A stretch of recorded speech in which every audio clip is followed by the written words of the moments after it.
नमस्कार मित्रों, स्वागत है आपका बड़ा बिजनेस छोटा इन्वेस्टमेंट की सीरीज ऑफ सक्सेस स्टोरी में। कहते हैं कि पृथ्वी पे कुछ चीज़ें बहुत ही लिमिटेड होती है, जैसे जल, जंगल और ज़मीन। अगर लिमिटेड रिसोर्सेस में आप बिजनेस करते हो या इन्वेस्टमेंट करते हो तो आपको करोड़पति बनने से कोई नहीं रोक सकता। ये बात 1994 में एक SY BCom लड़के को पता चल गई और आज उसने खड़ी कर दी है 120 करोड़ की कंपनी। और रियल एस्टेट की पहली बुक रोकाण शास्त्र उनके ऑथर है। तो चलो मैं मिलवाता हूँ ऐसे ही सक्सेसफुल बंदे से जिनका नाम है कौशल शाह।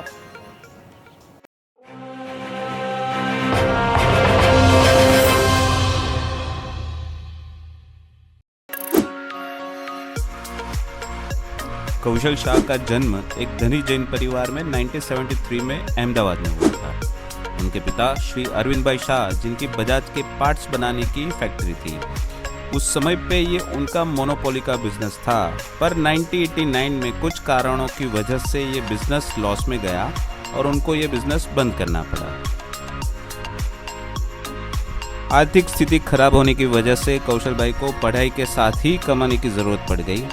पर उनका लक्ष्य था जिंदगी में कभी नौकरी नहीं करूंगा तो सिर्फ बिजनेस। इसलिए उन्होंने एक भी रुपए लिए बिना 3 साल तक एक बिल्डर के वहां कंस्ट्रक्शन का काम सीखा और 1994 में खुद की कंस्ट्रक्शन कंपनी स्टार्ट की और पहले ही साल में 87,000 का नेट प्रॉफिट हुआ। उनका बिजनेस अच्छे से चल ही रहा था, पर कहते हैं ना कि अपॉर्चुनिटी आपका दरवाजा कभी भी खटखटा सकती है, बस आपको वो दरवाजा खोलने की देर है। एक ऐसी ही अपॉर्चुनिटी कौशल भाई को 2010 में मिली और उस अपॉर्चुनिटी का नाम था धोलेरा और लोथल। 2010 में गवर्नमेंट ने धोलेरा को एक स्मार्ट सिटी के रूप में डेवलप करने का निर्णय लिया और वहीं से शुरू हुई कौशल भाई की कंपनी, जिसका नाम है वाइब्रेंट बिस्कॉम। जब वाइब्रेंट बिस्कॉम स्टार्ट किया तब सिर्फ 10,000 वार से प्लॉटिंग की शुरुआत की थी, जो आज 3 लाख वार तक पहुंच चुकी है और कंपनी की वैल्यूएशन है 120 करोड़। धोलेरा और लोथल में काफी सारी प्लॉटिंग की स्कीम है, पर कौशल भाई पे विश्वास रखते हुए आज वाइब्रेंट बिस्कॉम के पास 1200 से ज्यादा इन्वेस्टर है, जिनके प्लॉट लोथल और धोलेरा में है। आज उनके प्लॉट की कीमत जब उन्होंने इन्वेस्ट किया था तब से 3 गुना हो चुकी है। तो चलो कौशल भाई से ही जानते हैं कि एज अ इन्वेस्टर कोई लोथल और धोलेरा में क्यों इन्वेस्टमेंट करे। तो कौशल भाई, नेचर के नजदीक आपकी प्रॉपर्टी बहुत ही सुंदर है। आप हमेशा बोलते हैं फ्यूचरिस्टिक रियल एस्टेट के बारे में, तो what is futuristic real estate? Futuristic real estate मतलब आज जो अनडेवलप्ड जगह है जहाँ पे हम इन्वेस्ट करते हैं और बाद में जब डेवलपमेंट होता है, मतलब कि वहाँ जब नगर बसता है और हम सेल करने जाते हैं तब अच्छा सा रिटर्न मिलता है, उसे कहते हैं फ्यूचरिस्टिक रियल एस्टेट। सुपर। आप हमेशा लोगों को समझाते हो प्रॉफिट वाला बिजनेस, तो ये कॉन्सेप्ट क्या है प्रॉफिट वाला बिजनेस? हर एक बिजनेस में प्रॉफिट और लॉस दोनों होता है, ये सिर्फ प्रॉफिट वाला बिजनेस है।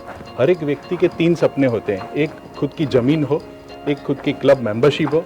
तो ये दोनों सपने तो वाइब्रेंट बिस्कॉम पूरा करता ही करता है, लेकिन साथ में ये तीसरा सपना भी पूरा होता है जहाँ पे कोई व्यक्ति अपना खुद का बिजनेस एस्टेब्लिश कर सकता है अपने रनिंग बिजनेस के साथ, या तो एज अ न्यू करियर। तो दोनों चीज़ में वो बिजनेस एस्टेब्लिश करके प्रॉफिट कमा सकता है, तो दैट इज प्रॉफिट वाला बिजनेस। अमेजिंग। गुजरात में बहुत सारी जगह है इन्वेस्टमेंट के लिए, तो आपने लोथल धोलेरा को ही क्यों चुना? लोथल धोलेरा इसलिए, पहले धोलेरा की बात करें तो वहाँ 922 स्क्वायर किलोमीटर के अंदर इंडस्ट्रियल सिटी बन रहा है, जो एशिया का पहला स्मार्ट सिटी है और वहाँ पे इंडस्ट्री आएगी और उसके बाद लोग रहने आएंगे। और लोथल की बात करें तो वहाँ पे 650 बीघा के अंदर 4,500 करोड़ का इन्वेस्टमेंट हो रहा है और वहाँ से इंटरनेशनल टूरिज्म डेवलप हो रहा है। तो अगर उसके सराउंडिंग जब हम इन्वेस्ट करते हैं तो एक अच्छा सा रिटर्न हमें मिलता है, इसीलिए हमने लोथल और धोलेरा सिलेक्ट किया। 2030 तक वाइब्रेंट बिस्कॉम को लेकर आपका विजन क्या है? यस, वाइब्रेंट बिस्कॉम एक पब्लिक लिमिटेड कंपनी है विथ अनलिमिटेड ड्रीम्स। हमारे लगभग अभी 1200 से ज़्यादा इन्वेस्टर है, तो हमारा 2 पार्ट में विज़न है। 2027 तक हम 1 लाख लोगों की AGM करना चाहते हैं नरेंद्र मोदी स्टेडियम के अंदर, और 2030 तक जो आज 120 करोड़ की कंपनी है उसको हम 1000 करोड़ की कंपनी बनाना चाहते हैं। सुपर। आज धोलेरा इंडिया का सबसे पहला स्मार्ट सिटी बनने जा रहा है और लोथल में इंडिया का सबसे बड़ा म्यूजियम बनने जा रहा है, जो गुजरात के टूरिज्म के बिजनेस को बहुत ही आगे लेके जाएगा। वाइब्रेंट बिस्कॉम के अलावा कौशल भाई की 2 और कंपनी है, प्रॉपर्टी किटली और वाइब्रेंट क्लब एंड रिसोर्ट।